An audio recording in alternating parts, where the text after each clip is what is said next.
Let's get to the bottom of this one. Unspoken truths that I miss one. Tap into the minds of the people, rather acknowledge before I dismiss one. Atheists, Muslim, Christians, Buddhists, they all got usage. All got perspective, it's a collective. Get to the bottom where the truth is, where the heart's uncovered. Where you detox from all of the lies you smothered. Where them tries could have killed you, but with faith you recovered.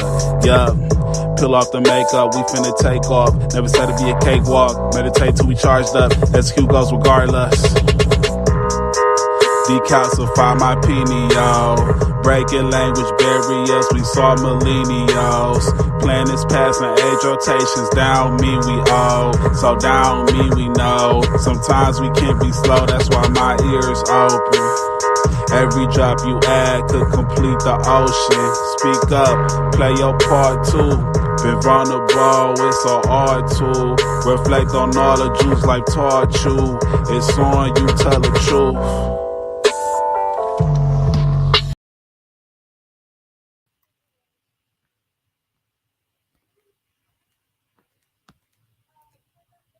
Hello, everybody. I'm Kimberly with Unseen Twisted Truths. We are the People's Podcast. And this is my co-host, Henry. Welcome, everyone. And if you support you, we will support you. How's everybody doing tonight? All right, good. It's good to be here. Thanks for having us. Yeah. Right on. All the way. Okay.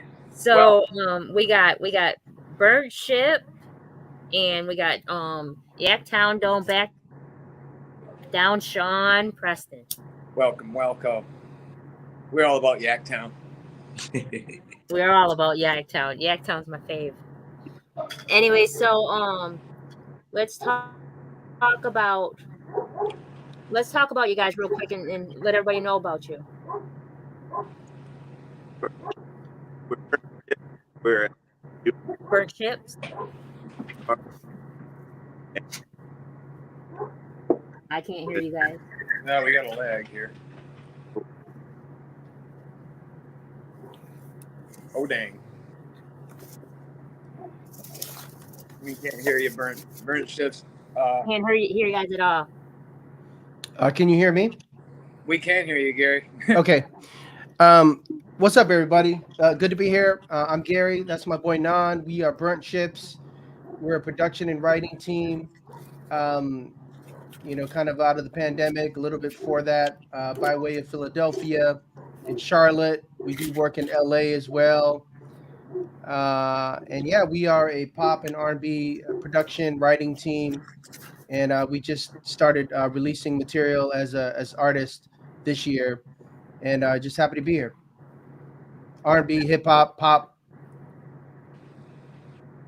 That's amazing. Yeah, we're happy to have you for sure. Yeah, for sure. So, Sean. Can you guys hear me? Yes. All right, so what's up, everybody? Burn Ship, it's good to meet you guys. Henry, it's good to meet you as well. Kim, it's good to meet you again. My name is Sean Preston. I'm the CEO of Yaktown Don't Back Down. We're a clothing brand based here in the city of Pontiac. I'm also a community activist. I do a lot of community work as well. I've been on the community side of things for over 10 years, and I've been in business with my clothing brand for about 5. I used to be an artist as well, so shout out to you guys, Burn Ship. I used to do some rapping here and there as well, but man, I'm excited for tonight's show. Thank you. Right. That's what's up, Sean. And actually, I didn't mention that, but I'm also a community activist and have done. I've always split my time between music and that. So I appreciate you as well on that front. Right. We're pretty serious about community activism, recovery, all kinds of things on this show. It's a huge message we push. Being the best version of yourself for everybody else. So that's awesome, guys. That's awesome. Always. That's what we are, because we support those who support themselves. And that's what I do. When I reached out to you guys, I was like, you guys want to be on the podcast? I was like, we're about supporting people that support themselves. So yeah, peace and love. And then the topic of today and the name of the show is manipulation, which sounds absolutely horrible in contrast to the lovely intro we just did. I'm sure we can tie all that in too. Yeah, for sure. My manipulation. Now, when I chose that topic, peace and blessings, everyone, peace and blessings. When I chose that topic, I was thinking in the fact of that, one, we've all been manipulated one way or another by what we see within our minds and what we've been told our whole entire life. So music's power, words are power. Them are all forms of manipulation. Is when we speak something, we speak it to bring it to existence. We don't speak it to hear ourselves be spoken. We speak it because we want it to happen. We want people to either listen to us or do as we say, or take what we have to say as if it means something. So our minds are very powerful tools, and if we allow them to, they will get the best of us. So to own your mind and to separate what you've been told is very hard to do. So when I chose mind manipulation, I think of everyday living. They want us to believe something. Somebody wants us to believe something. So from all the way from the Bible down to advertisements, down to teachers in schools, your boss at work, they're telling you these things because they want you to believe what they have to say. So they are trying to manipulate your mind to believe in what they are saying as to be truth. That leaves it up to you to decide whether to let in, right? Facts. Because at the end of the day, that's the only thing you can control is self.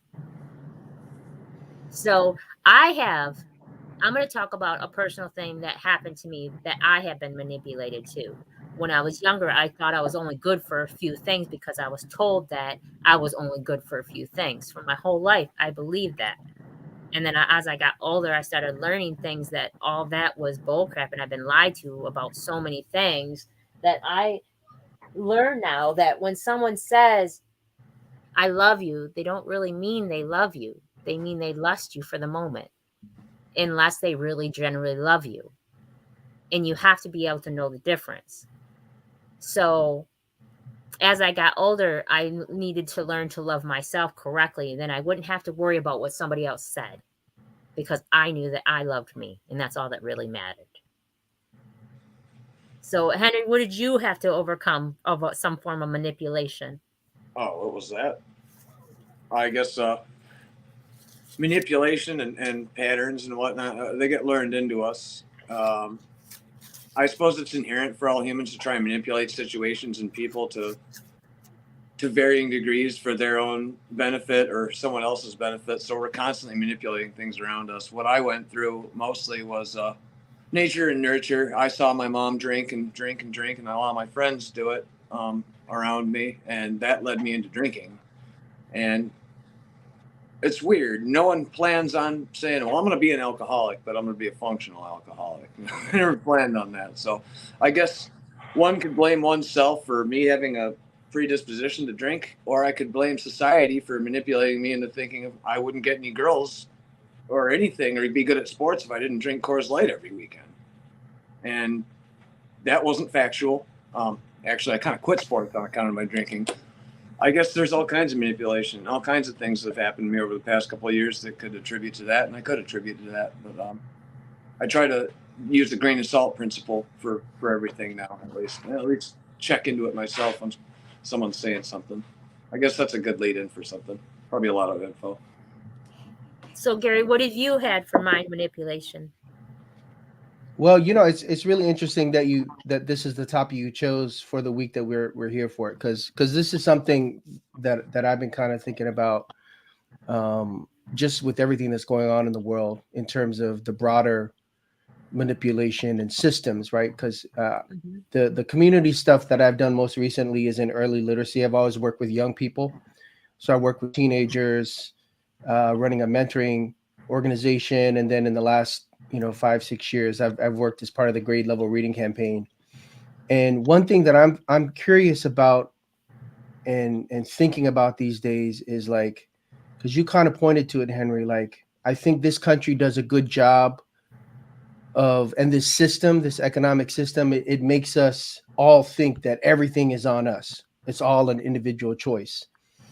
And so I think as I've gotten older, I see more clearly that yes, you can point to things individually and say, yeah, that was your choice and you shouldn't have done that.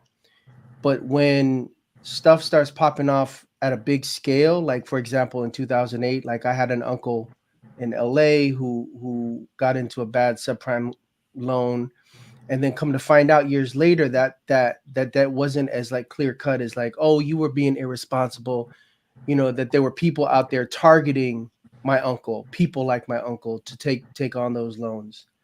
So for me, like I see all this stuff in the labor movement popping off right now, and I'm like, okay, it kind of makes me a little hopeful, because I feel like this younger generation is starting to see and activate in a different way than maybe generations before, where it was all this talk about bootstraps and all this stuff, because it isn't always black and white like that. Certainly, like we all gotta like make the right choices, but also like there's a lot of powerful rich people that are pulling some stuff on all of us, to your point of this topic, right? Mind manipulation. So yeah, I think it's a really timely thing, and I think I hope more people continue to think about it, because I think it's important, especially with everything that's going on. Yeah, I think this is going to be a good podcast, guys. That's great stuff. Awesome, Gary. Thank you for all the work you do with the community too, especially with literacy. And I don't think enough people are reading it all these days, and the phone doesn't always count. So, Sean, what do you think of mind manipulation? I use mind manipulation for me as a kid growing up, just thinking that the only thing I could do growing up in the neighborhood that I grew up in was play basketball or be a rapper. And I just always thought that was two other options I would have outside of being able to really go after my true talents. Like I was an artist as a kid. Like I love to draw. I love to draw anime. But I just got caught up in trying to be an athlete, trying to be a rapper. And I never really like stuck to what a few of my real gifts were. And I explain that to my son all the time. Like, you don't have to be an artist. You don't have to just be a rapper. You don't have to be an athlete. You can be a doctor. You can be a lawyer. You can be a mechanical, electrical engineer. You don't have to be the image that society try to play. Like most of the time growing up where I grew up, we get labeled as thugs and things of that nature. And I just grew up just trying to fight, just teaching my son to fight that narrative right there. Just, you don't have to be an athlete. You don't have to be a rapper. You don't have to be a thug. You can be something outside of that. Yeah, I can appreciate that. That's fantastic stuff too. So how do I pronounce your name? Noon or known? It's Nan. Can you guys hear me? Nan. Yes, glad to have you back. I was about to say something. Ask you're in. Yeah. So to kind of build up what Gary. You went out again. So the thing is, if you have a Bluetooth, you might want to shut it off, because that's probably what it is. Oh, okay. One more. That damn Bluetooth gets you every time. Yeah. All right. Shut off.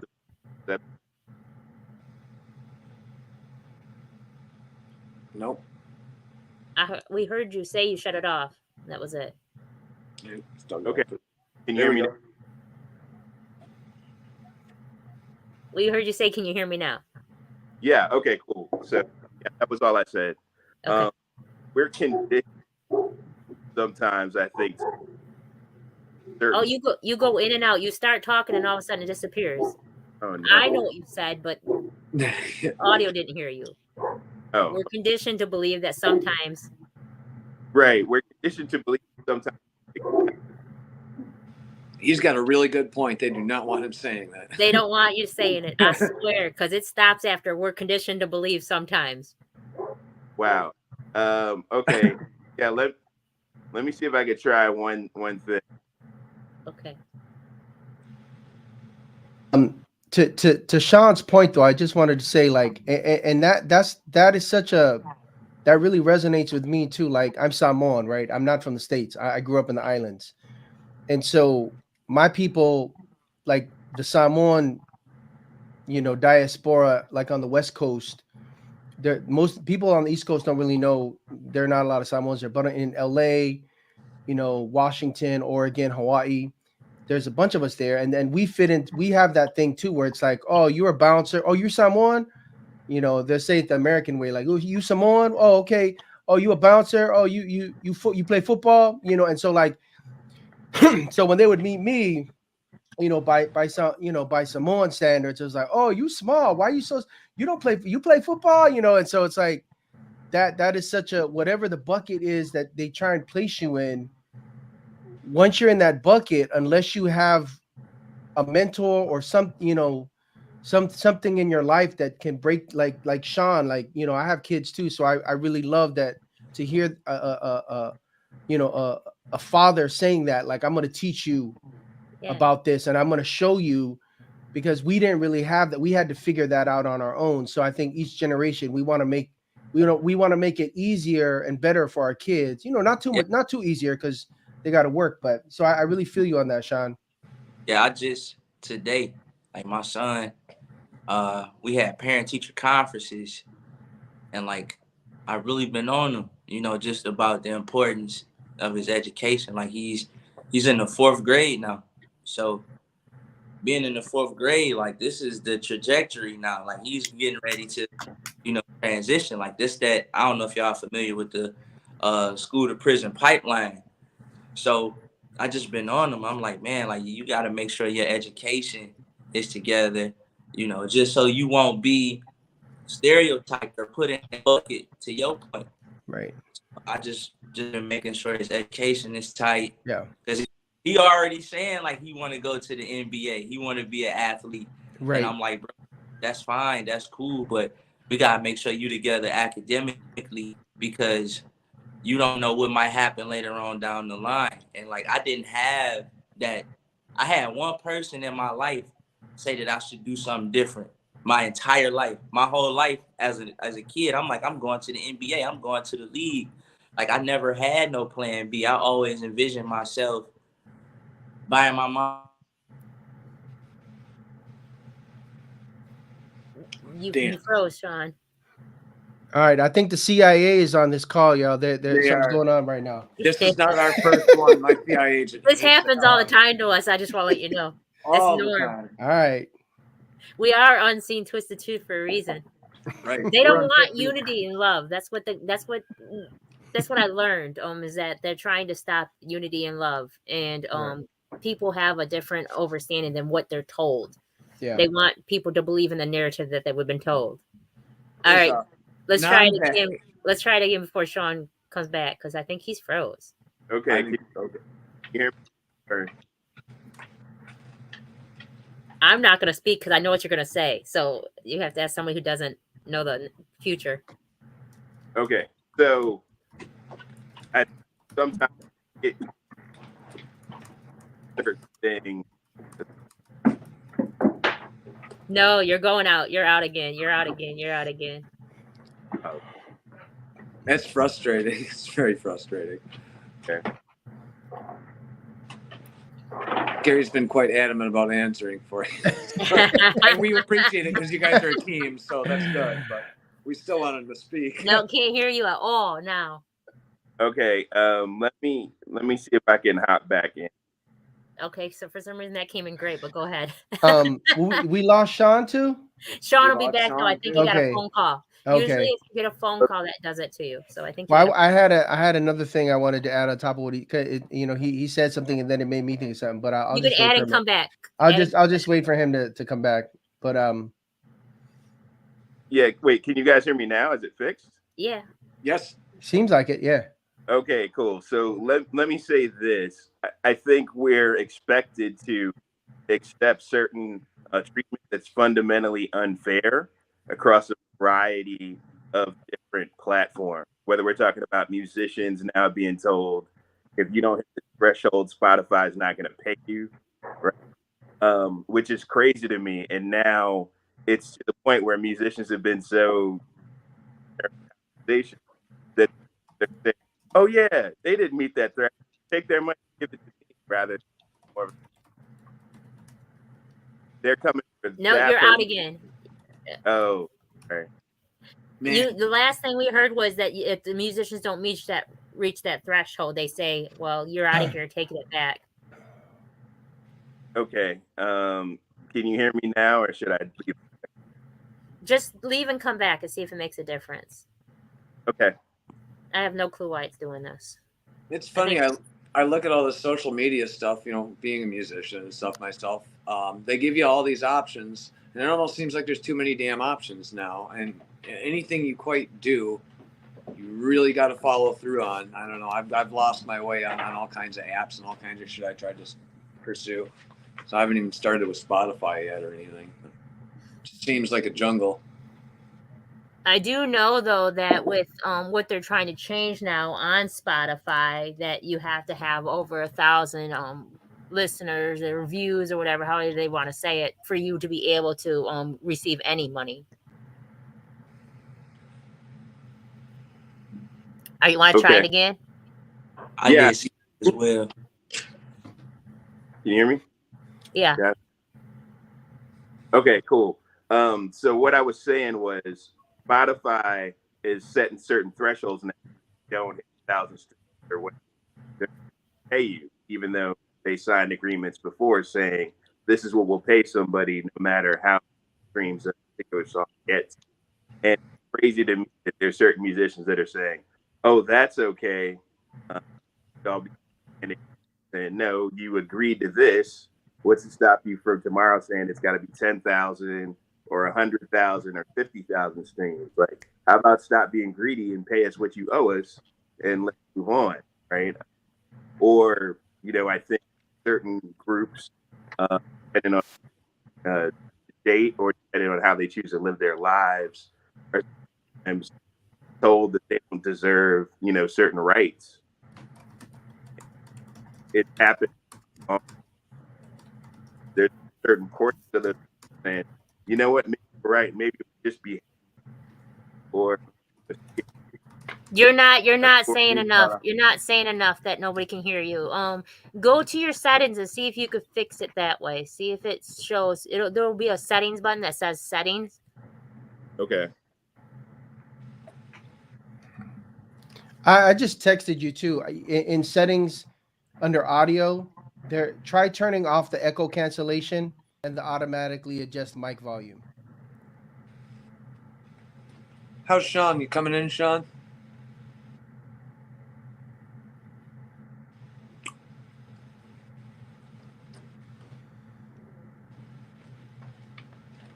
Technical difficulties. It happens all the time. I apologize, everybody that's tuning in and listening. Try that. No, fine. Did that work? So far.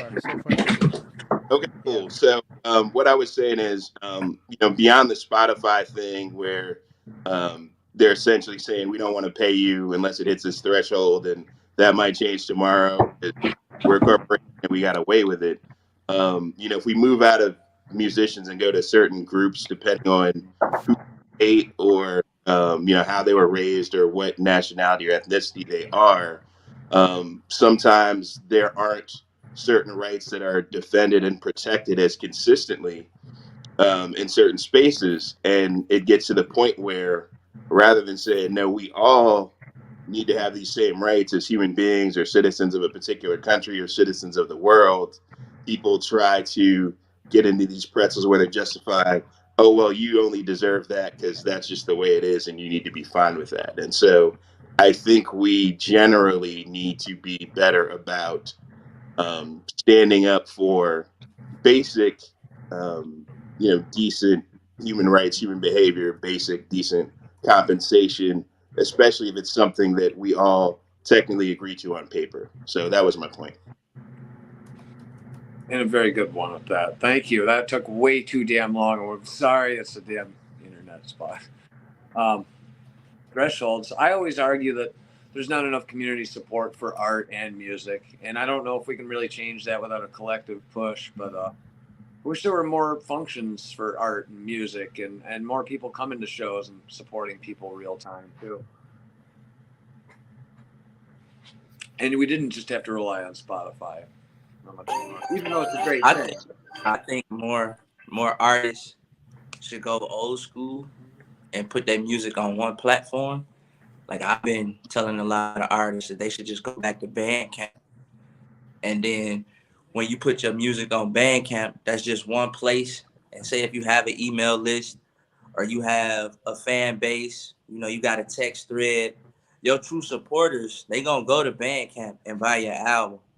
So I would rather focus on that versus, especially when you up and coming, I would rather focus on one platform versus focusing on all of them and putting them everywhere when you can just do it on one. Like I remember back in the day, we just had CDs. Like that was 10 years ago. We was just selling CDs. So I tell a lot of artists, like, just put your music, especially when you're up and coming, just put your music on one platform. And if you have supporters that really support you, they gonna go to that one platform and get that album. That's a really good point too. And I've heard a lot of people expressing how much they actually like Bandcamp and how it's making a resurgence too.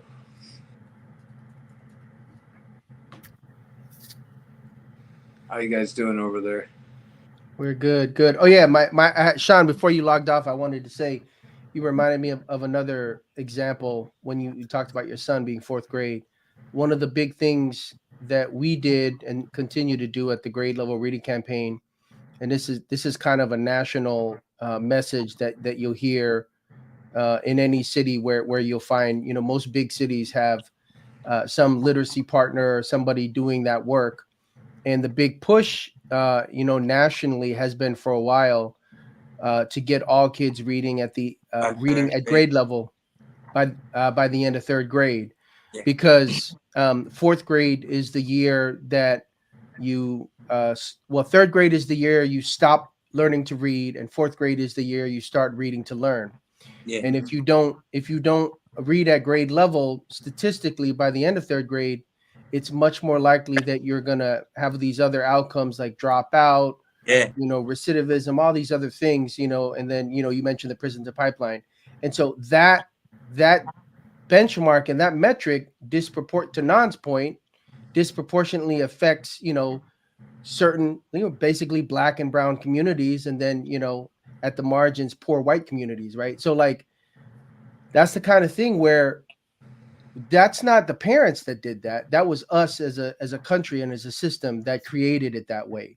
But it is often when you see that kid in the classroom, inevitably it's always like, oh, where's the parents? Where's the kid? What are you doing? What you know? And so that's something that, doing that work over the years, it made me realize, it just reinforced for me. I was like, yeah, to your point, Henry, it's like, I feel like we do need some collective action. And then I also think it has to be collective action that is, you know, more aggressive, because rich people don't part with their shit. You know, let's be frank. They're not going to, you know, change shit like if you just write them strongly worded letters. Right. Well, they know all those words, and they're not going to share that shit with you, are they? You know, I love that the prison to the pipeline system, pipeline to prison. When I was sitting in jail, one of the times I went to jail because I'm jail. I saw a lot of people going to the joint, you know, getting ready to go to the joint, and they were studying law. They were basically in jail studying law the whole time because they were getting ready there. What a terrible time to actually learn something in your life. I'm sitting there watching them. They look like it was like a study hall in there.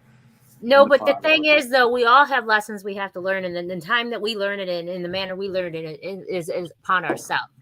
Right. We stop ourselves. We are our biggest enemy. We can point the blame at everybody else, and we can blame the system. And I hear everything you guys say. I just think outside of that, we can blame every single thing, including the system, if we want to. It's our choice. At the end of the day, we weren't forced to believe any of that. We just chose to. So either we can go with it and accept what bullcrap they keep telling us, because every year it gets worse. I'm not the only one that's almost 50. I can tell you right now, both of you guys are up there in age, that you guys have realized that how shitty things are getting on purpose because we're allowing so much stuff to change. So either we can accept the change and just say, blame it on the system, or we can try to become the difference and show our youth something different. That's what you're saying, aggressive campaigns. I agree with the aggressiveness. Our kids mean a lot. We could aggressively target poverty areas, where they want people to be in poverty all the time. They don't want people to care. They want to they have drugs on the streets and stuff. Their intent is to get everybody manipulated to believe that they need the government to be able to sustain some kind of living. We can't do it without the government. And that's what they want people to realize, which is all bullshit. Because at the end of the day, you could tell your child, okay, this is what you need to, this is my opinion only. This isn't educational. This is just my opinion. I'm not no teacher, no nothing. I didn't go to school for any of this. My opinion is perception's key. And that's what we need to teach our children, that how we perceive things could be one-sided if we look at it that way. We have to learn for ourselves the truth, and we have to tell our children, two people can be watching the same movie and will have a different outcome on it because they both are biased on what they've seen. They did a history class, a history lesson, and it showed these two teachers fighting. And then the principal walked in and asked all the students to write an essay of what happened. Everybody was different. There was bias because of some people were favored a teacher over another teacher. It was a bias because of where they sat in the class and they didn't get a good outlook on it. It was bias because of what they were raised to believe. So nobody had the exact same story at all. So then the next day, the teachers came in and the principal explained to them that it was all a test to show them that history is based on somebody else's perception. Nobody really knows the truth. It's just another person told another person that told another person, and this is what the narrative keeps going. It's like that little game that we all played, the telephone game when we were kids. But at the end of the day, it's not the same. So that's what we need to teach our children. We need to teach our children to really think about themselves and what they can do to make a difference and how they can be the difference. And teach them, just because someone says this doesn't mean they have to fit in that category, that narrative. Because mind manipulation is what they're doing to us. They're teaching us to either go to school, get a job, or go to prison. Not once are they teaching us to own our own business. Not once are they teaching you how to write a check. Not once are they telling you how important your credit score is. They push a lot of messages on people. And I think a lot of manipulation does come at home. And I think a lot of that is being pushed on the parents who were kids once at one point. It's all, you're on one side of the coin or other. I grew up watching American History X, which is a great study into racism and how people behave about it. And some of my friends worshiped the movie because it was about Nazis. And then other people, including me, cried at the end because of how ugly the message is about how racism hurts people. So you got two different groups of people looking at the same movie and getting a completely different message from it. And there's more than just two, though. There's more than just two. You got the other people that see the whole other side of it. And then you got the people that lived it. So, I mean, there's all these different narratives. I come from a place where people... I don't want to say too much about it, but I know a bunch of people were in a community I was raised, I don't know that I can't really say it without incriminating anybody, but there's a lot of idealisms imposed on people that keep people distracted from rich people too. But the thing is, what they're trying to do is keep people diversified. They want to have you set in this box, and they want to tell you that you belong in this box. And if you think outside of this box, then there's something wrong with you. they want everybody to be diversified. They don't want people to come together in a unity form and to realize that if we all come together and stood up, we would overturn everything. But they're going to feed us these crackers and whatnot and these little breadcrumbs to get us appeased. And they're going to talk about Hollywood and they're going to talk about everything else just to get us off the track of what's really going on. Parents cannot blame a system for the way their child sees things without letting their child know that they have every right to see it the way that they want to see it. Not because of what somebody else told them. Because the agreements everybody pushes upon you doesn't have to become yours. Yeah, you look like you want to say something, man. Yeah, no, I think this is really an important conversation, and I agree with a lot of what you're saying, Kimberly. And I wanted to clarify, because I agree that I think what we're discussing tonight is where we get. I think part of the. I think it's really important to make distinctions and like nuances. So like that's why I wanted to chime in, because I agree that you can't spend your life, wallowing in grievance or being separated from other people. 100%. The reason that I let off and that this conversation resonated for me on a systemic level is it's not because I think the government should do everything for us. It's because for me, as somebody that's done in my experience, there are some, again, and that's why I think at the beginning I said, when you start to see a pattern or something at scale, that's systems. Yes. And so if we don't address, if our only solution is to go back to the well of individual choice and bootstraps, which is what they want. They don't want us to ask for more pay.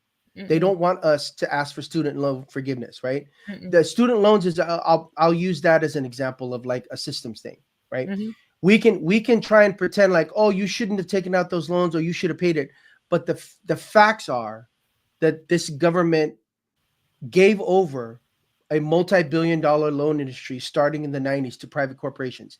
They ceded those markets to private companies and created artificial demand that really affected mainly Black women, right? They were the majority of the people that took out these loans to go to these for-profit colleges, right? So that is a systemic thing, and no amount of me or a friend budgeting is going to fix that.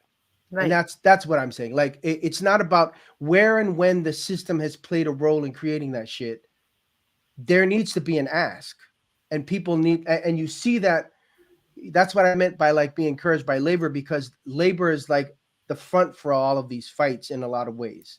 Starbucks, the writers union, they want to pretend like to pitting against, right? They'll say, oh, the poor Hollywood writers, whatever. No. That's labor. Starbucks is labor. UAW, car workers, that's labor, right? Like I have friends that work in labor and they're activists. So like their whole job, teachers unions, their whole job is helping people ask for what they deserve. So that I just wanted to be very clear, because I agree with you 100%. When in my own individual life, of course, I tell my kids, hey, that's on you. Like, no. That's not how it works. This, you got to do better next time. That is 100%. But I'm talking about something a little different. And I just wanted to make that clear because I don't want this to live on the internet, me being like, oh yeah, whatever. It's just, it's it's the government's fault. No. I'm talking about documented historical shit where like, somebody in a lobby room paid some money and they passed a law. And then the rest of us, like the 2008 housing crisis, right? My uncle didn't create that. He didn't do that. He lives in Compton, but he lost his house. I remember going to his house. I was renting in the early 2000s. How'd you buy a house, even though it was in Compton? And then of course, 5 years later, bam, he lost it. But not once did I say, oh, you lazy, didn't know how to do a budget, oh, I didn't think that. I was just like, who was the motherfucker that gave my uncle a loan? That's my first thought, right? Excuse my French. So like, no, it's okay. But Yeah, so I just wanted to be very clear about that, because that's an important thing to me when I'm out in the world, is like making that distinction. Because I think they to your point, your implied point, they rely on us fighting about these semantics and about these things. And that's what they I'm rely saying. on that. Yeah. Yes. And that's all I'm saying, is because what we should teach our children is don't go punch a clock. Don't go be a labor worker. Don't do all that. Don't fall in the system what the system wants you to do. We should teach our children to go open up their own business. This is how you open up a checking account. This is how you can use your life insurance while you're still alive. There's things that we weren't told, that we didn't know about. I always thought I see that two ways. Like, I want my kids to be entrepreneurs, and I used to be of that thought, but now I as I've grown, like, I noticed, like, everybody is not gonna be an entrepreneur. Like, we gonna need some people. If everybody be an entrepreneur, then who's gonna work? So I see it. The thing is, though, when we were younger, we weren't meant to work. When our grandparents were younger, before the wars, before everybody was made to go into the wars, before working, it was wars. You were either to go into war or to go to school. And then a lot of kids dropped out of school to go into the wars. That was what they told us to do. That's what they told us we had to do. At the end of the day, what in this world does anybody really own? Ever. The air you breathe.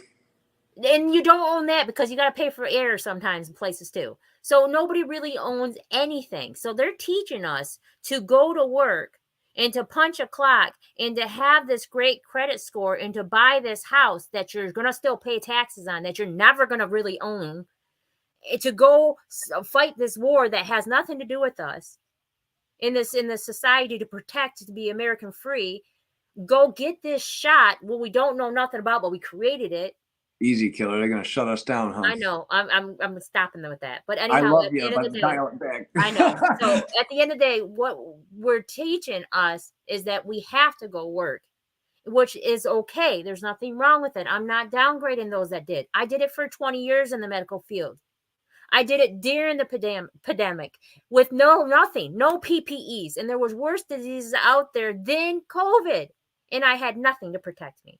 And nobody cared, and nobody worked with me, because people could come home and go home. All they had to say is that they were with somebody who had, who was tested positive. So they were in quarantine paid. So I did it by myself, taking care of 40 people, trying to make sure they were all changed and taken care of and proper. Nobody hurt themselves, by myself, with no gloves, no mask, no gowns, no nothing. And they didn't care. And I was making $18 an hour. And there's no union, no one to fight for us. And I did work at a place where there was a union, and they told me to listen to them because they could hire me back. But then again, they could try to find another way to get rid of me, and that they could put me down for coercion, neglect, and abuse. And I'll never work it again a day in my life in the system, because they'll red flag me. It's corrupt no matter how we look at it. Real quick point here. I know someone real near and dear to me, and this is where the other side, corporations absolutely love you. This person, very near and dear to me, wants to work more hours. Their corporation will not let them work any more hours than what they state, and then they overdraw at the bank every paycheck. Overdraw at the bank, and the bank makes. How much are these banks making on just overdraft fees from people getting fucked over by these corporations? They're telling them to go that's what they get want, on their knees though. for.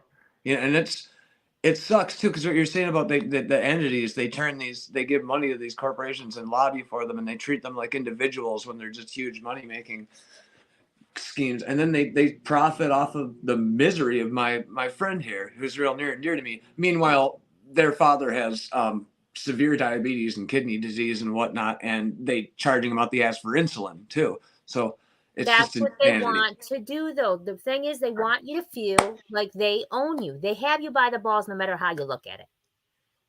As soon as we're born, the first thing we do is give our children birth certificates, and it says property of the United States government on it. As soon as we're born, we give them a social security number that says owned by the property of the United States government. Look at all your guys' birth certificates, social security number, or cards. It'll say owned by the property of the United States government. They want us to believe And I'm not going to say, oh, it's all the government, because it's not. It's how it's made. We are in a duality and reality state of life, and it's how it's made. It's a cycle. It's a cycle, and we're never made to get above. We're not meant to be up here. Because if we were, then we wouldn't have somebody controlling us and constantly give us a little and then take back, and then give us a little and then take back. When I was younger, I was told that at 65, all of my Medicaid and Medicare and all that stuff that I constantly put into my whole entire life will come to me. Now that I'm closer to 50, about to be 50, they tell me, oh no, now I don't get it. But I worked forever since I was 17. Had a child and everything since I was 17. I paid in it my whole entire life. I always voted, pay taxes, all that stuff. So how come I can't get it now? And that's what it does. They say go to school, and they want you to go to college, and they want you to get a degree. You know how many people I know that have a degree and they do not work in that profession? And they're not even able to pay off of their debt from going to school.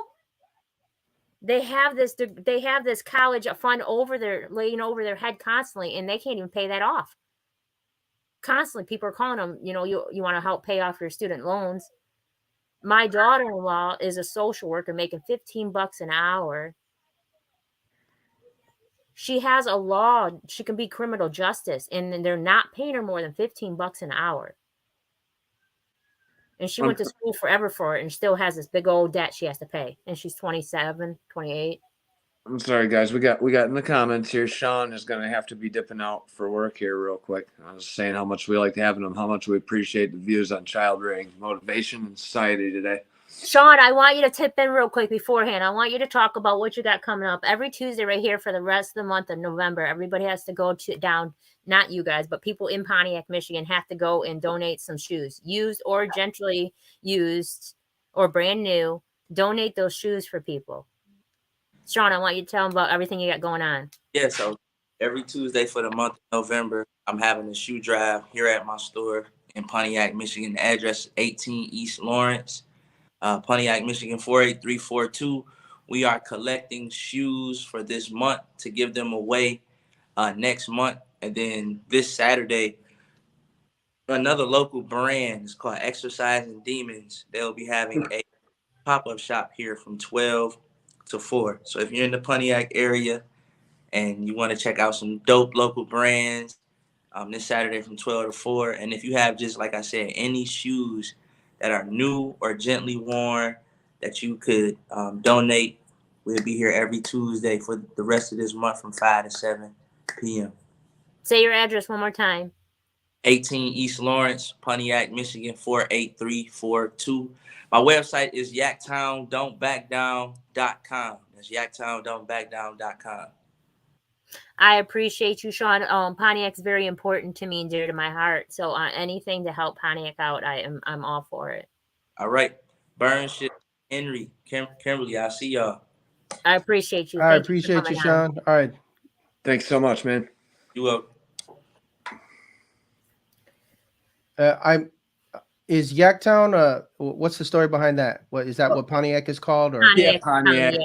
Yaktown. Yeah. So with Yaktown Don't Back Down is there's a lot of artists, there's a lot of people in Pontiac that have never. There's only a few that's ever got really extremely big from Pontiac, and so Pontiac has a lot of amazing talent in it. From art all the way down to music, down to poetry, to everything. They're just talented all the way around. And it's hard to get noticed. So they created a bunch of entrepreneurs got together and got this store called Yaktown Don't Back Down. And they sell all local Pontiac people's merchandise and stuff there. And they donate a lot to the community and help out a lot in the community. That's great. Yeah. Are you all in Pontiac as well? I am not. I am in Flint, Michigan. I am in BFE, Michigan. Oh, okay. No, I'm way outside Port Huron, rural. But no, I'm not even from Pontiac. Pontiac, I've always been dear and near to me ever since I was little. When I first drove through it, I felt like, yeah, I love this place. And that's the only place that I would probably ever get close to calling my home. But no, I'm not from that neither. I've just done tons of trade work in Pontiac, all kinds of everything. So I've been working amazing individuals. They love people and they support people, and they're just great people there. But good food too. Yeah. So, but no, what I was trying to say is that I just want I want people to see a different side of it. So, like, here's an example. The other day I was on the phone, and I have a grandchildren. I got a couple grandchildren, and my grandson is about to be 10, and he finds a lot of things funny, like every 10-year-old does. They don't realize what's not funny. So he come in, and I was on the phone on a business call, and he was mocking my call and would like be loud in trying to kid around with me.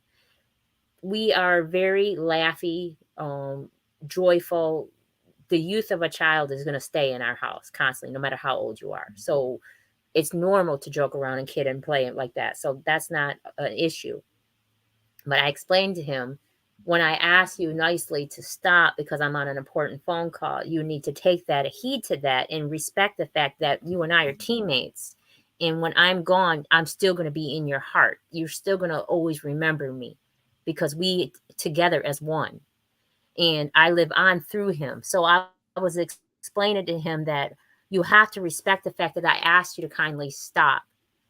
And when I asked you to kindly stop, you have to really listen to that and take a heed to that. I said, because what I'm trying to do is teach you to be a respectful, kind, humble human being that people can trust. So I asked him to apologize, and he has an issue with his ego, and he can't really say, I apologize. So he just clams up and doesn't say nothing. So I explained to him, there's nothing wrong with making a mistake and doing something unintentionally. There's nothing wrong with that. I do it all the time. But you have to own up to that. And especially if it was somebody who really meant something to you, you have to take their feelings in consideration, and you have to apologize.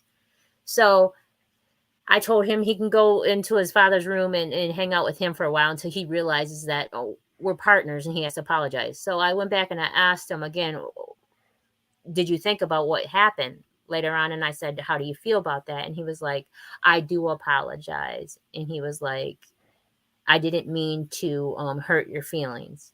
And I told him, thank you. It's not because I want him to be controlled by me or to listen to everything I have to say. It's because I want him to realize that sometimes his actions may come across pure, but to others, they don't take it that way. So he has to own up to who he is and what he does.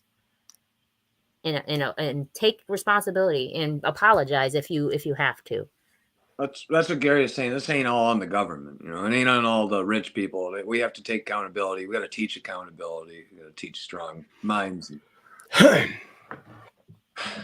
Yeah. How old is he again? 10. He'll be 10 in January. Yeah. I mean, I think it's not all on the government, and it's also you can't also, like, the way that the systems, the history, and specifically, like, not just like the governmental system, but like the economic system, like the way that, you didn't put it this way, but I'm just gonna like extend what you were saying earlier, Kimberly. Like a lot of our parenting stuff is a function of, having to work, right? So you were saying, oh, so that's kind of what I'm getting at too. It's like everything, there's a whole big pot of soup and there's a lot of ingredients in it.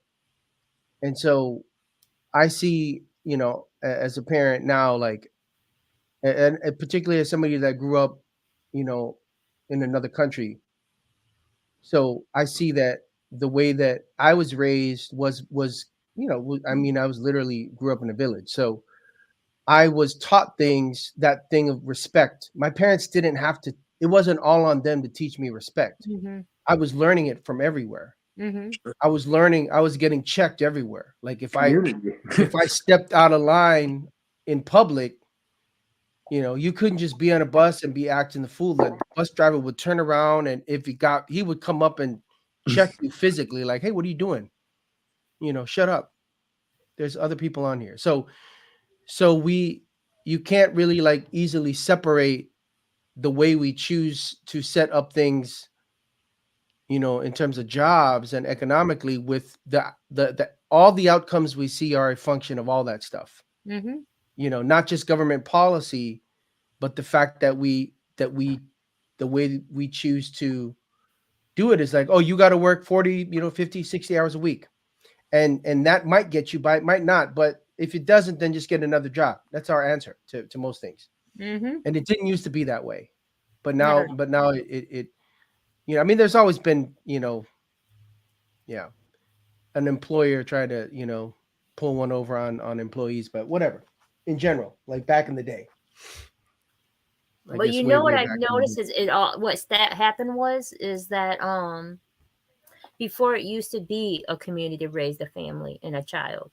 Back in the day, I remember my grandma telling me she was a black lady that went to school all the way through, and she said that she went as far as they would let her, and they told her there's no more school for her to go to, so she had to quit. So she went and got her doctorates all the way through. So she said that she ended up driving bus. With all that education, she ended up driving bus. So she said that when my dad used to get in trouble, everybody got in trouble. There wasn't one person in trouble. Everybody was in trouble. Everybody that was around got in trouble because they all knew about it. No one did nothing about it. Nobody stopped it. So it was a trickle-down effect. Everybody got in trouble because nobody did nothing about it. Guilty until proven innocent. Not even. It's guilty by association. Right, yeah.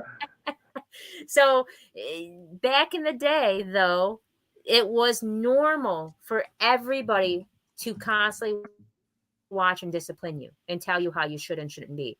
I was told when I went in a room with adults not to speak because I wasn't supposed to. And if I did, I had to kneel on kidney beans, anything else. You know what I'm saying? Because it may be corporal punishment now, but everybody's so relaxed now and they're all about minding their business. And the only time they don't mind their business is when it comes to war and they want to pull out their phone.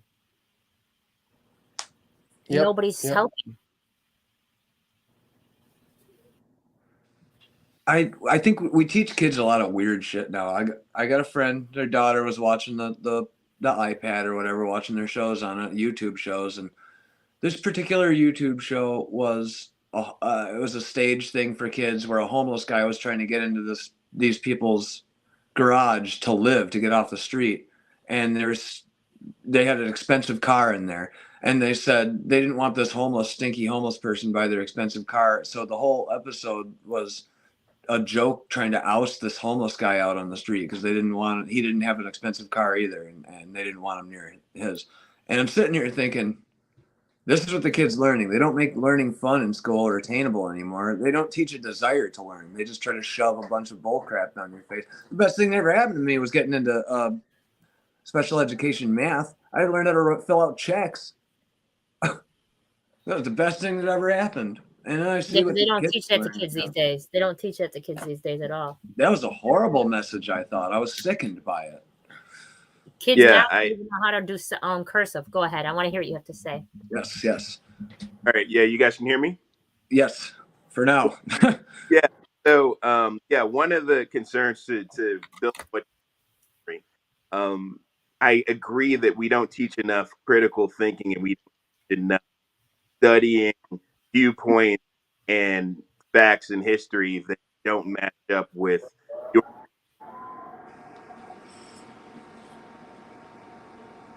No. We lost you, and I'm so into it. Damn it. Okay. Can you hear me now?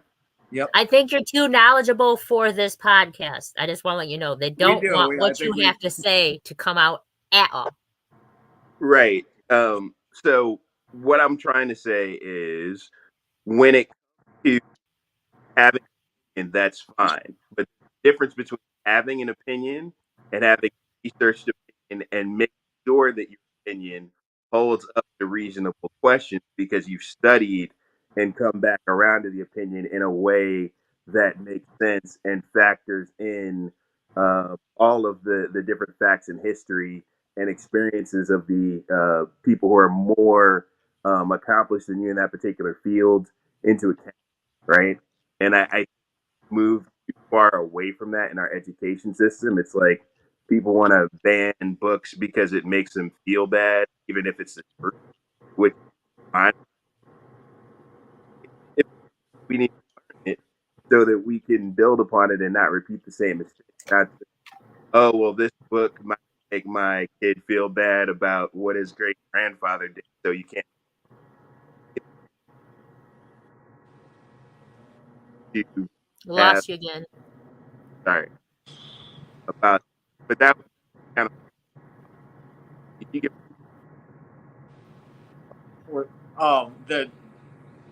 I'm getting what you're saying, and I know they don't want you to say it. Yeah, no, that's yeah. yeah. I'm not sure, but basically what I Nothing. nothing. Okay, well back.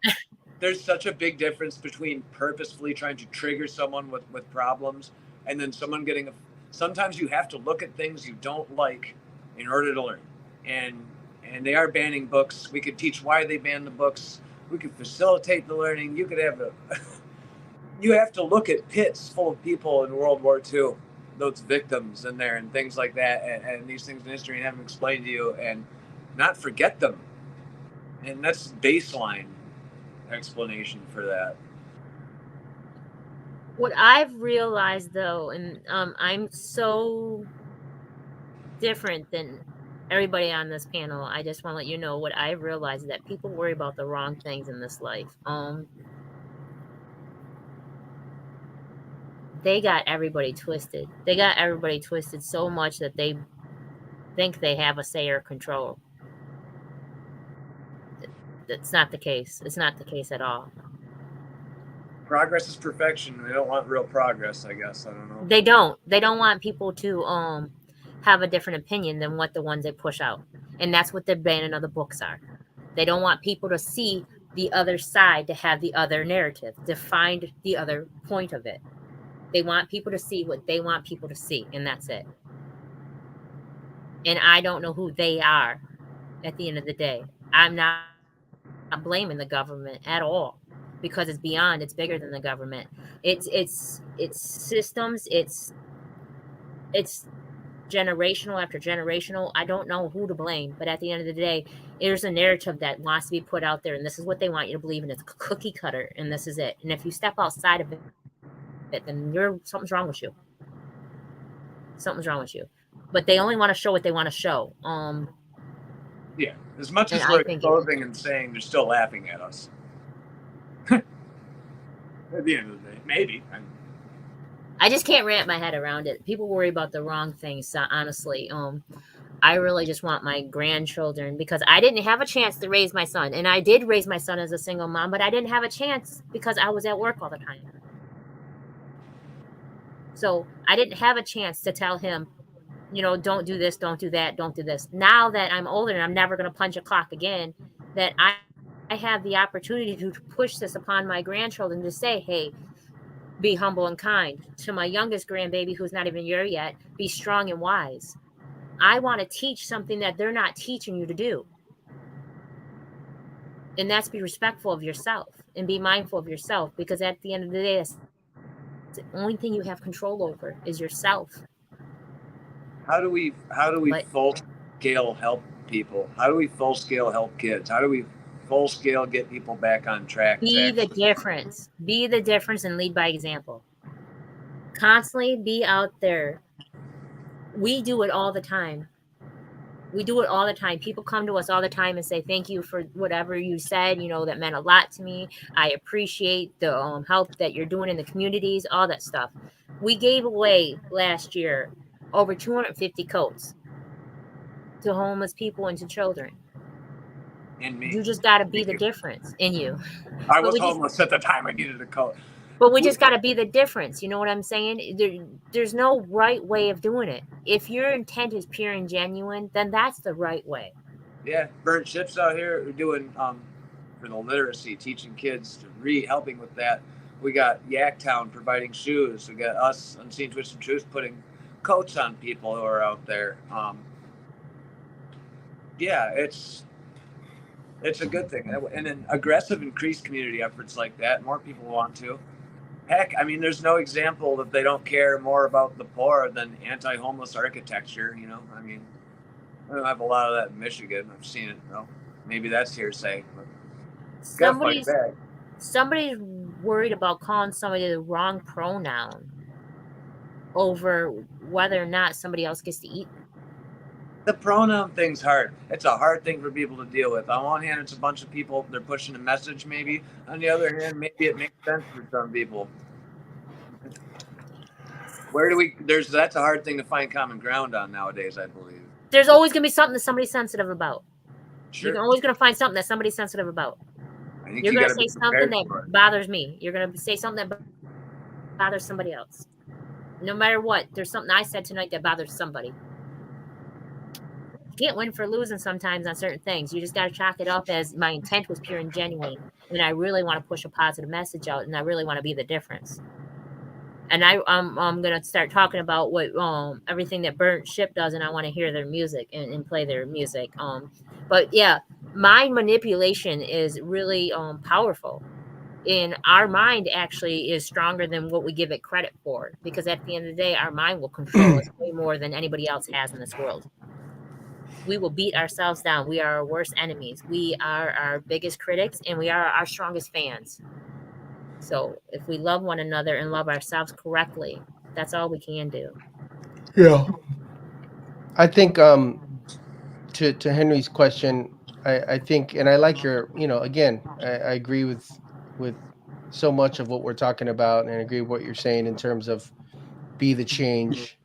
I think for me, it's a yes and. Like, I think, yes, we do that. And I think there, to my earlier point, I still think there has to be some kind of, that's kind of what I've been thinking about, particularly in the last few years, is what does that look like? You said the word at scale, Henry. So like, I really think there has to be a firm ask that's made by people at an organizational level, like labor unions, because you look back at history, like the only reason we have this piddling little 40-hour work week, right, instead of a 20-hour work week, is because there were people at the time that were organizing for that and that fought for that. And the people that said, oh, we're not going to, oh yeah, you shouldn't have little kids working in factories, right? There was a time where you had to ask for that. And that was like, what? You want to take our kids away from working in the factories? So I think there has to be that. And then at a more local level, like people like Yaktown and me and Nan, like, people pursuing their passions like you and Henry are doing, like your podcast, getting out information, quotes. And then at a musical level, like we had this, it was one small moment, but there was this mom all the way in Australia that had seen a song of ours, and she put it on, and her kid was like, it calmed her kid, and she was able to just pat him to sleep while she was carrying him. And so that was like, it's not like a peace treaty or the Nobel Peace Prize or whatever. And they're not helping a kid to read. But I think each of us comes into this life with certain gifts that we can give the world. And it's our job to realize those at an individual level and then share them. And I think that's a big part of what Nan and I have been trying to do. We got our name kind of as inspired from, burn the ships, right? When you go all out for a goal and you just make it happen. And so that's part of where we come from, musically. Was when I first met Nan, about 4 years ago at a music conference. We just vibed on that level. We just enjoy, like, we're really into writing songs and making songs. And we just went from there. And then, stuff came out and now we're sharing it. And and trying to put the music out there. So I think, just give your gift to the world and be of service to one another in whatever way that you can. I want to add to that though, because who said that's not the same as a Nobel Prize? Who's that said that's not the same as teaching someone to read? Touche. You know what I mean though. I just meant like I'm just being humble. I'm just saying like, yeah, it's like and I don't want people to, because at the end of the day, we all have a choice, and you chose to do something that reached somebody else that made a difference in someone else's life. I appreciate that. Thank you. So to put it mildly into sell yourself short and beneath that at any age, you're reaching your goal and you're doing your passion. So I'm not going to let you lessen that, just like I won't let Henry talk about himself being different, because that's agreement that someone else put upon you that you don't have to accept. Henry likes being different, and that's okay for him. He's comfort in that. But at the end of the day, when I see him as a beautiful person to me. That's like my son, and I don't see him as that. I see him as a gift. So to lessen what you said is a word that you said that you don't have to say, because it is a Nobel Prize. I was a mom with a child that wouldn't stop crying. And when you helped me put my child to sleep, I'm telling you, you saved my life and my child's life for that moment. Fair enough. Thank you. I appreciate that. Facts. Thank you. And I didn't do my big Barbara Walters hair and makeup for y'all, by the way. I only do it for the mirror. I think you're beautiful. You look great. You look great, Henry. You got swag right there. Appreciate it. Yeah, he does. I try. He's beautiful. So He's not gonna like it when I say I'm a weirdo. I love it. I don't like when you say you're a weirdo at all. You don't like it. No. But I wanna play some songs. What their songs now, so we can hear how lovely they do sound, because I heard their music and that's why I reached out to them. Don't sell yourself short. You work too hard to be who you are today. I ain't going anywhere. I'm right up there.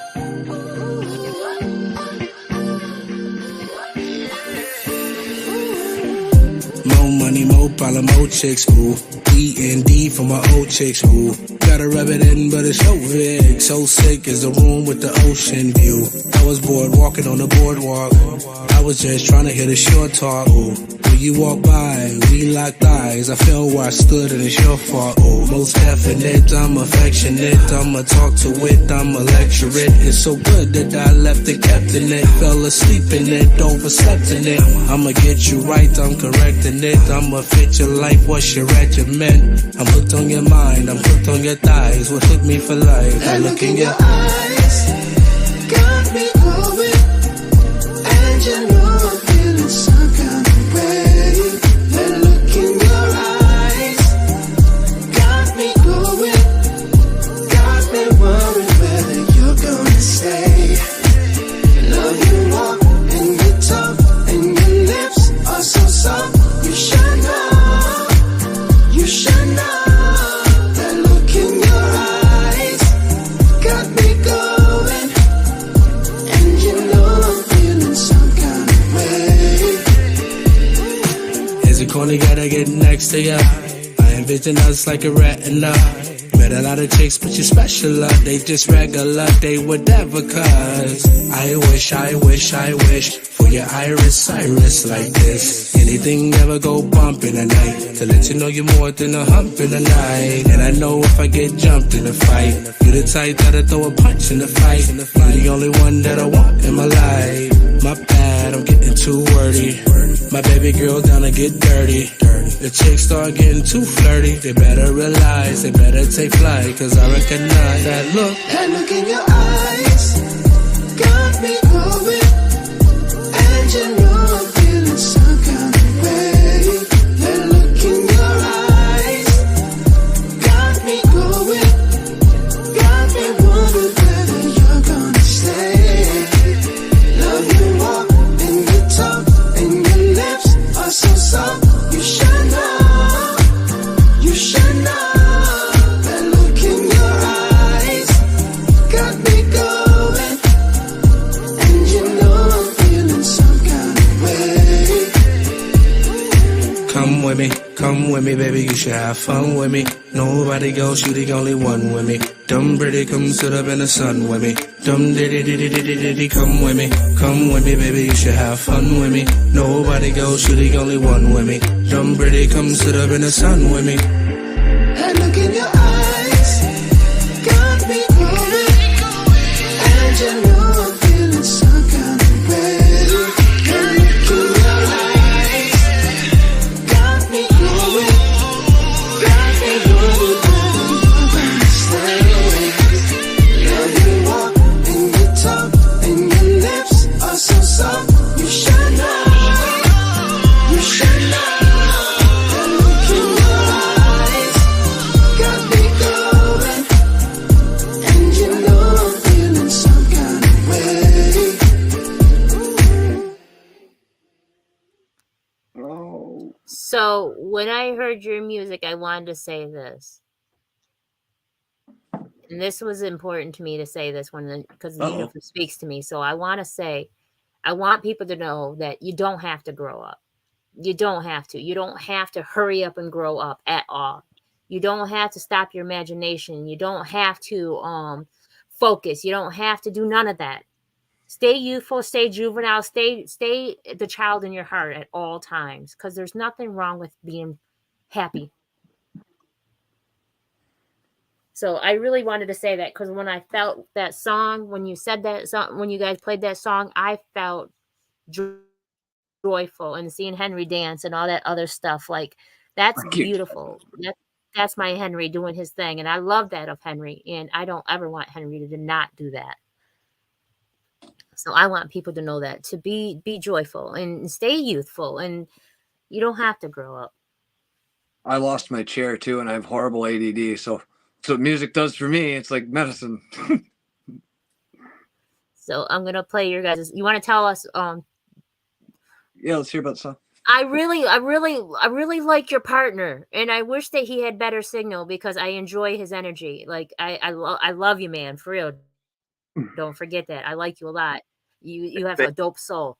I can't hear hardly any shit that you say though, but you're dope. So frustrating. But no, thank you so much. Hear that, but thank you so much. I spoke to you. But what was you guys thinking when you guys made that song? I'm not asking you to say it because I want the audience to hear it, but I do enjoy you. Like, you're gonna have to come on another time when you have a better connection or something, because you need to be heard. But Gary, what were you guys thinking when you guys wrote that?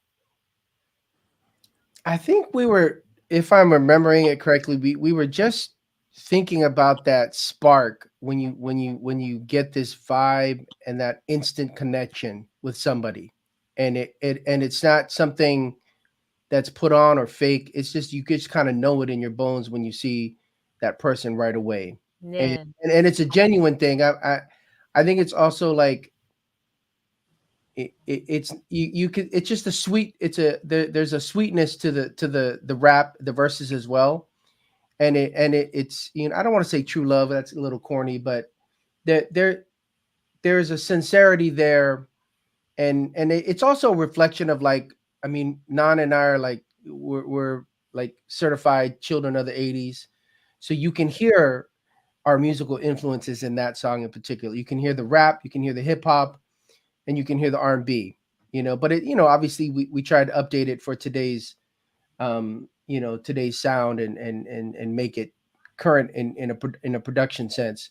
But really, like, the things that we're most influenced by musically, we try and represent those in the music that we do. And that song is a good example of that. But really, for me, particularly in the hook, that's me singing on the hook. It's like, yeah, what is that moment of spark when you first meet something or somebody that you just connect with? Doesn't even have to be romantic. You just be like, who is that person over there? I need to, like, vibe with them and talk with them and spend some time with them. Mm-hmm. That's a good definition of love. So that's how I feel about you. Listen, you have to add me on Facebook. We can't hear shit that you ever say though, but you have to add me on Facebook because I enjoy your energy. You have a very dope soul. I hadn't heard much from you, but the universe is saying that you're dope as hell. So you need to add me on Facebook. Yeah, we'll make that happen. We'll add each other on Facebook for sure. Please. For sure, you're gonna follow out of me. We're gonna play this other song. Hey, yo, hey, Nasek, you nasty for this one. Keep that. Do your ass wiggle, bars, hella step. Make that ass jiggle like it's gelatin. Homegirl hating, tell her let it in. She got no ass, like a skeleton. Bitch, I'm black, you can see it in my melanin. In the room, I'm an elephant, got me out of my element. You too hot, but you see the chain code. Try to put your head right next to your ankles. Tell me that you flexible, extraterrestrial. Out of this world, I'ma have to let you let me go. Unless you need a second go, have to hit the studio. I told 9 sec, I need a second though. Yo, tryna hit the car quick, you left me with the small hanky in a different league. Niggas think that they can ball with me. Talk business, maybe have a call with me. Black got options, so I'm acting all picky. If you wanna throw it back, go ahead, baby. If you wanna throw it back, go ahead, baby. Let me see you make it clap. Go ahead, baby. Turned up, talk to him, let's go. If you wanna throw it back, go ahead, baby. If you wanna throw it back, go ahead, baby. Let me see you make it clap. Go ahead, baby, go. When you hear the bass drop, all the girls say.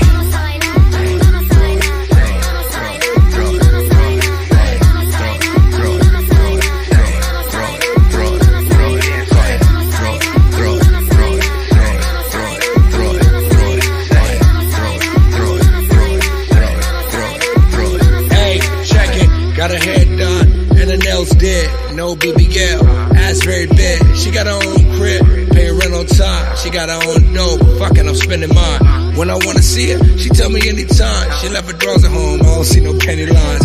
Goddamn, she fine, she wanna lay on me. But I'm busy, I told her she gotta wait on me. When I hold the controller, but we don't play Sony. Little wine, genuine, told her play pony. Got energy, she always wanna dance. Moving like a stripper, I put dollars in your pan. Say she don't mind if I holler at a friend. And they all just got a glance, so I always got a chance. Hey, notice it home and there like a chauvinist. Put it in your overs, you'll never be over it. If you wanna throw it back, go ahead, baby. If you wanna throw it back, go ahead, baby. Let me see you make it clap. Go ahead, baby. Turned up, talk to him, let's go. If you wanna throw it back, go ahead, baby. If you wanna throw it back, go ahead, baby. Let me see you make it clap. Go ahead, baby, go. When you hear the bass drop, all the girls say.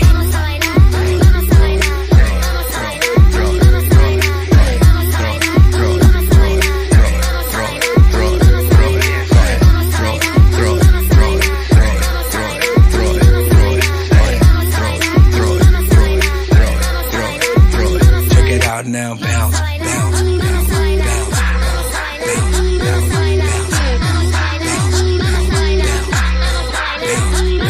bounce, get low with it, get low with it, get low with it. Like the common denominator, low with it, get low with it, get low with it. Like the common denominator. If you wanna throw it back, go ahead, baby. If you wanna throw it back, go ahead, baby. Let me see you make it clap. Go ahead, baby. Turned up, talk to him, let's go. If you wanna throw it back, go ahead, baby. If you wanna throw it back, go ahead, baby. Let me see you make it clap. Go ahead, baby, go. When you hear the bass drop, all the girls say.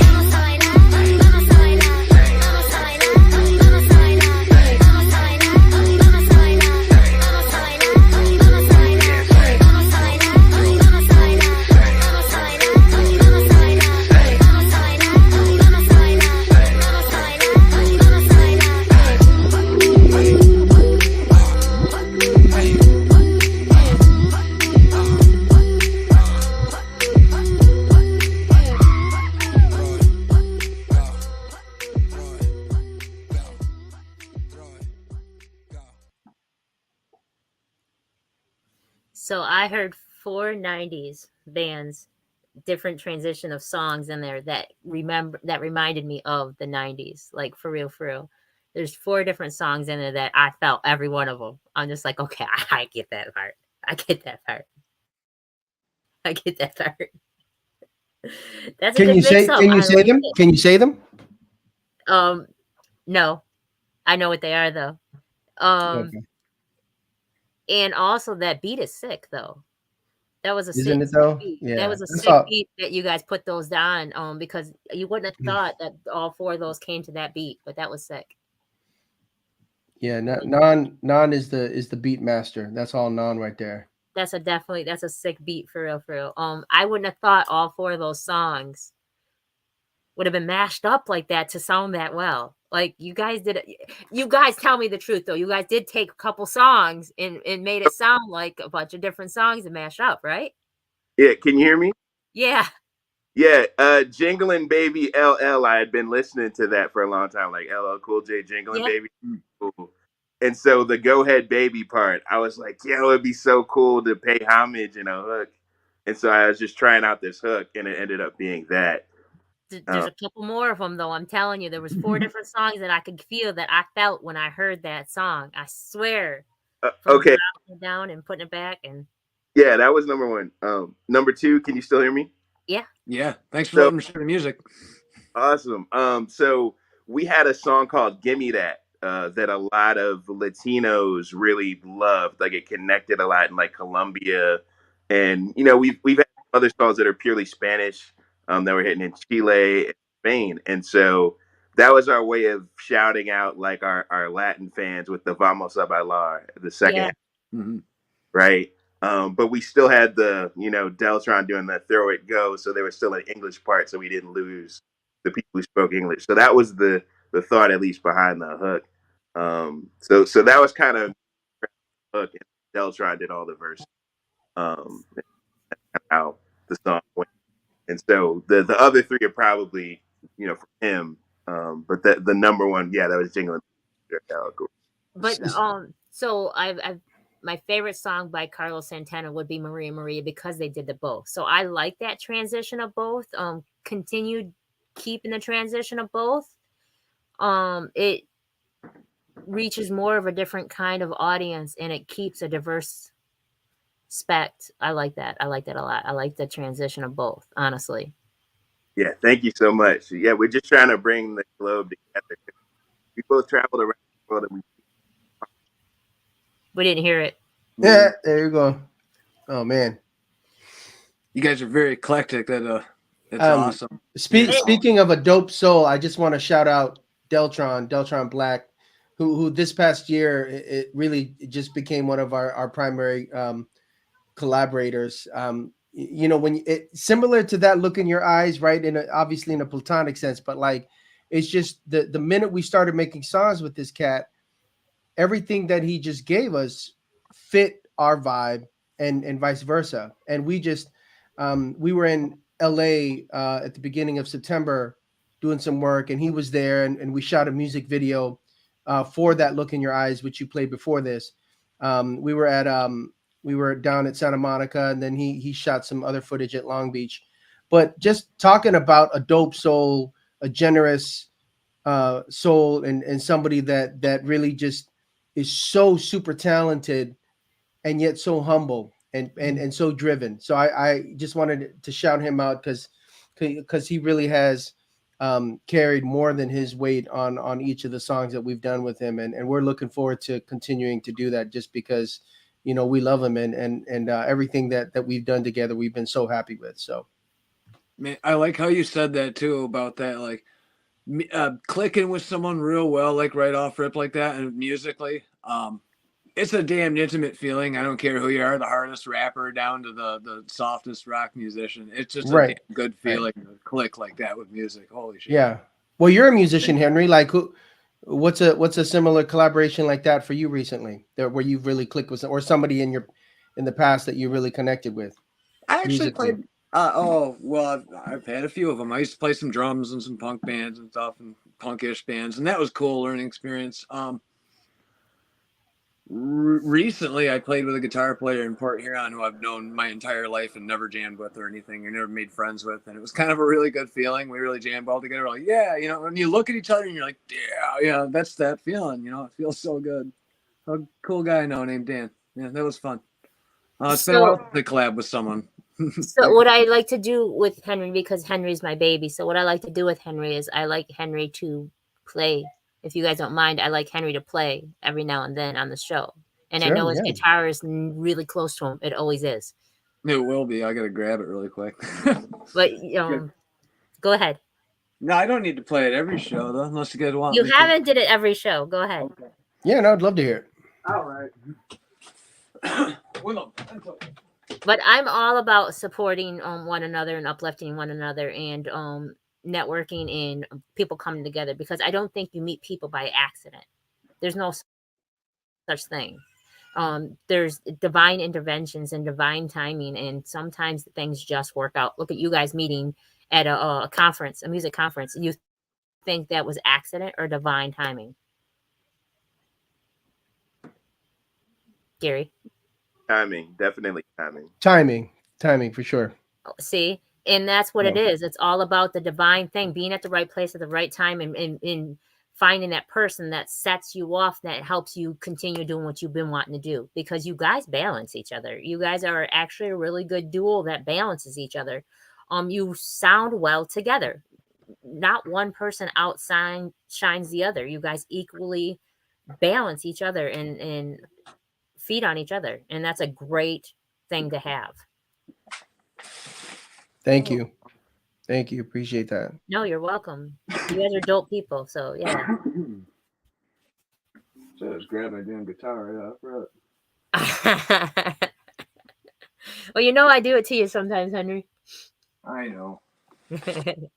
I don't try to make the podcast about myself and everything. It's not about you. It's about everything. It's my manipulation. Oh, yeah. Well, let me manipulate some people then, I guess. Well. This is my new one, Legend. Why not?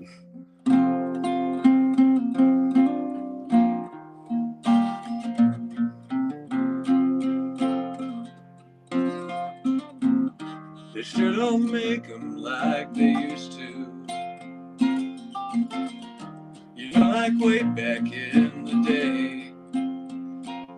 The needle drops into the groove, and the only thing you had to lose was yourself, standing in one place.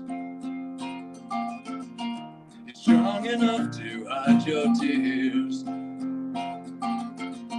And are you strong enough to go and face your fears? Oh, you know tough times build tough folks.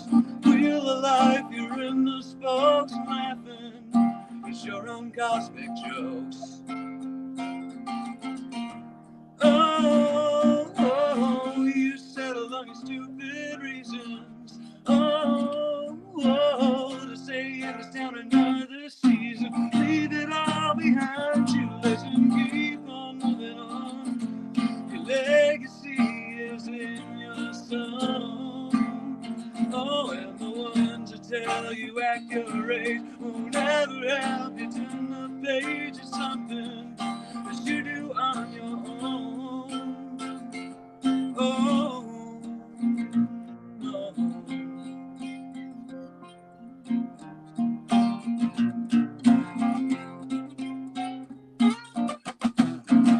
You sure ain't hard to crack the smile. The road behind you disappears mile after mile, and for the first time your angel eyes are finally open wide, and you know gravity was right. Trust the process as you go, and liquidate the baggage weighing down your soul. Oh, the road is long and it's cold as hell, but your heart will always guide you home.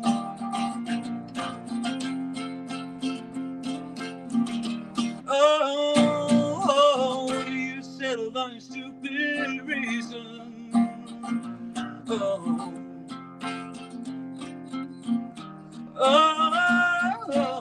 to stay in this town another season. No.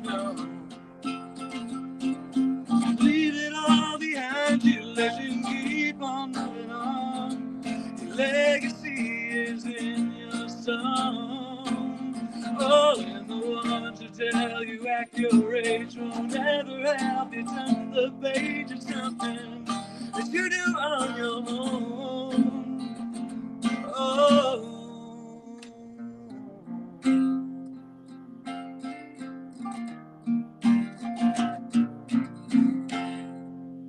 There you go.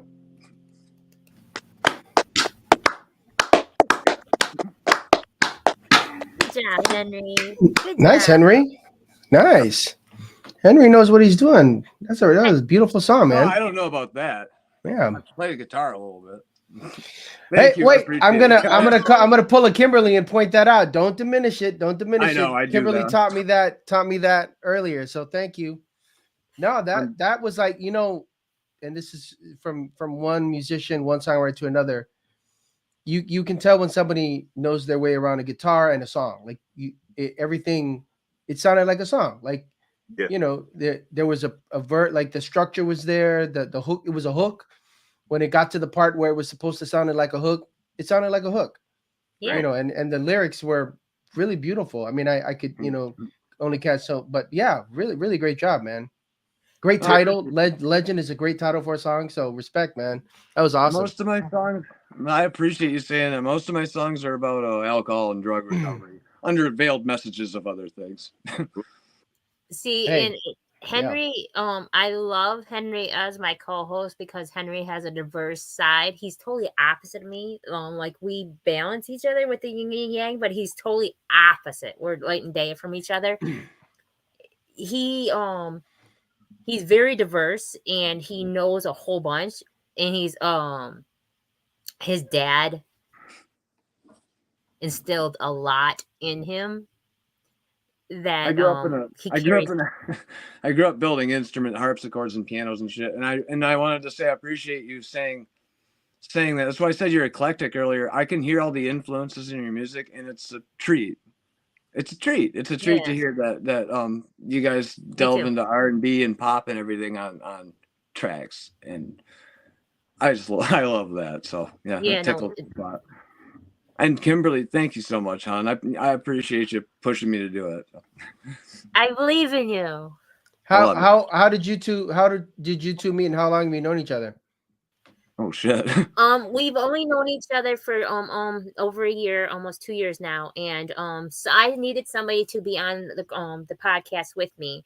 Henry hasn't always been my co-host. I just needed someone to help be a part of my podcast with me, and I reached out to somebody who I knew for a long time, dear to me.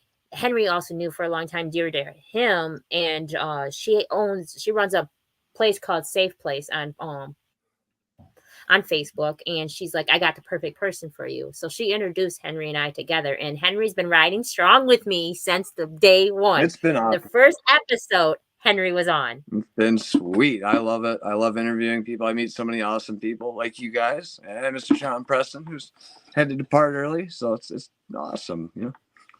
But yeah, no, it was divine. It was a divine intervention from someone else. Yep. They introduced Henry to me, and I took Henry on as my son. Henry's around the same age as my son. And so I just took Henry and gave him the love of a mother that he didn't have. So that's my baby.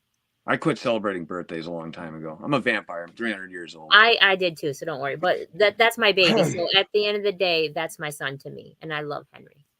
That's great. Well, it's kind of like our song, that look in your eyes. There's that spark, and once you know it's there, it's there. Like there's no need to figure it out or think about it too much. You just feel it.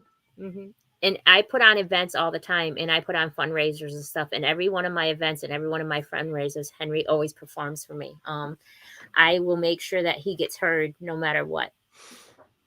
I'm trying to do it the old way. Like you said, who was saying it the other trying to do it the old way, like not with Spotify and all that. Yeah, I try to just put my stuff on Facebook. I'm working with a few people who are trying to master my tracks, but kind of isolated at the moment. Life's been wild. Trying though. Trying to bump my YouTube up and stuff. Yeah. We're all on the journey together, man. So just keep at it. Keep up. You obviously got the goods. You're talented, bro. So keep it up. Yeah, you guys are wonderful too. I'd love to be. I wish I was down the road from you. I'd ask to hop in your damn studio with a guitar or something. If you ever. So where are you guys located? Where are you guys located? I'd say I'm in Charlotte. He's in Philly, but we usually work in LA when we're working. Okay. We have friends everywhere. We have friends in LA that would love to meet you guys. We have artists all over the world. We have artists all over the world, including other countries. We're really big in Ghana and stuff like that. So we do have a couple LA connections. His name is DG. Derek Keith Gardner. What's his name, right? Henry. DG. They call me DG. They call me DG. And but yeah, Derek Keith Gardner. Derek Keith Gardner. He lives in LA. And he's from Pontiac, Michigan, moved to LA a long time ago and has a lot of music out there. And he's an amazing soul. He's got a dope energy. I'm all about energy. I'm all about souls. Henry knows about the music side. I just feel people's outside their skin. I'm a soul person too. I don't know. I just like people. I'm one of those weird people who likes people. Isn't that weird to come by? Most people will tell you, at least in my experience, oh, I hate people. I'm like, why? They're so diverse and collective. I don't really like people, so I'm one of those. But anyways, Henry. I don't like him. But Henry, DG, they call me DG, is really actually talented, right? Oh yeah. Everyone, every artist, they talk about gatekeeping and stuff, and I absolutely love DG's stuff. Yeah. But he's in LA, so he's I'm sure he would love to connect with you guys. And he probably has. It's all about who you know, who knows, who knows, who knows. That's all I'll say. You're gonna know somebody who knows the right person, and one day everybody's gonna boom and explode because someone happened to come across them. One time they were playing at a club or at an event, and all of a sudden the right person was there at the right time, and it's gonna explode. Are you both in Port Huron? I'm in Flint, Michigan. And I'm in Port Huron. Yeah, you're in Port Huron. Okay. I don't want to end on a bad note, but I'm just so curious how things are in Flint these days with all the water stuff. Has that been all settled? And no, it's still the same. Really? We don't drink the water about it. No.